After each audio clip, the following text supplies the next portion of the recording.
tax. But in South Carolina, there's a Methodist minister who's convinced thousands of people over the last 2 decades to spend their summer vacations helping their neighbors.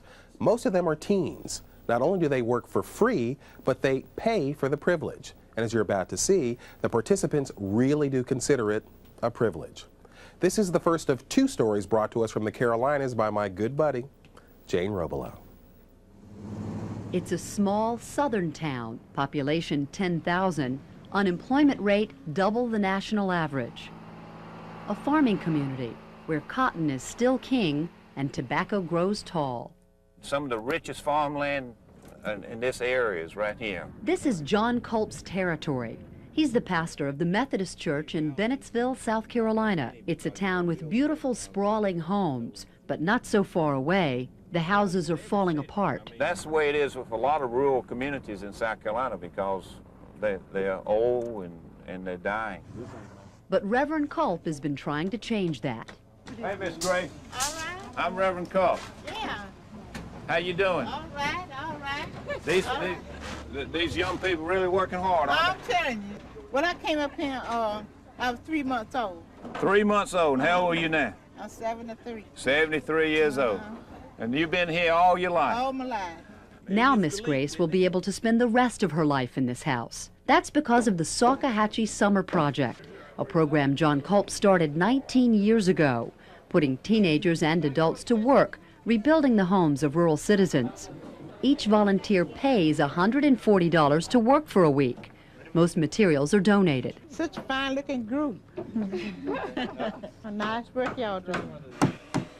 For many of these kids, this is the first time they've seen real poverty, even though they've driven by these homes all their lives. Now, through the Salkehatchie program, they're discovering new things about their community and about themselves. I've always been given everything I've needed or wanted within reason from my family. I'm, an average middle-class teenager. But when you see this, it really tears you apart because you wonder why you were so fortunate and others were not. While most of their friends are spending a week relaxing at the beach, these kids are spending a week working hard. And many of them come back year after year. Maybe they've learned something that their friends don't know yet, that in giving, they get so much more in return.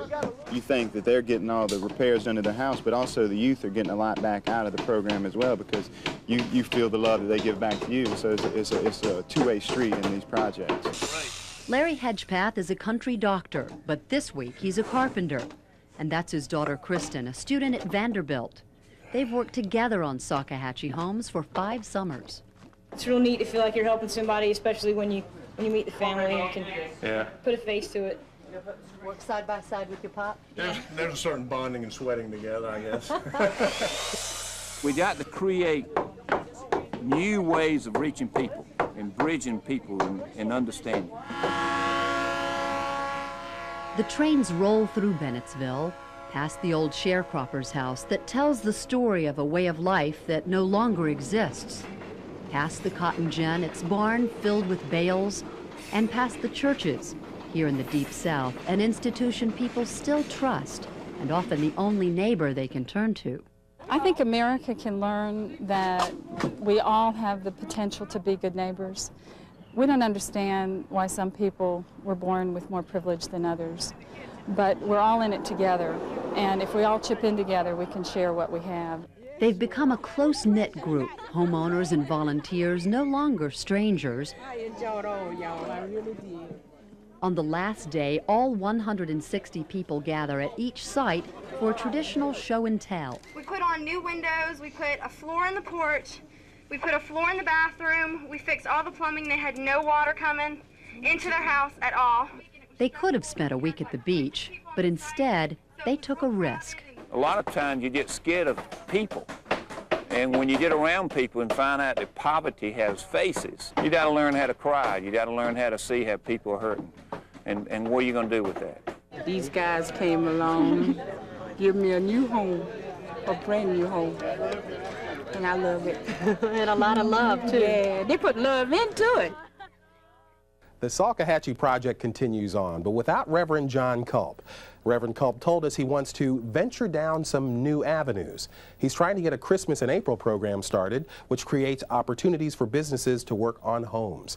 Even without him at the helm, the Salkehatchie project has plans to revamp as many as 160 homes when they meet again.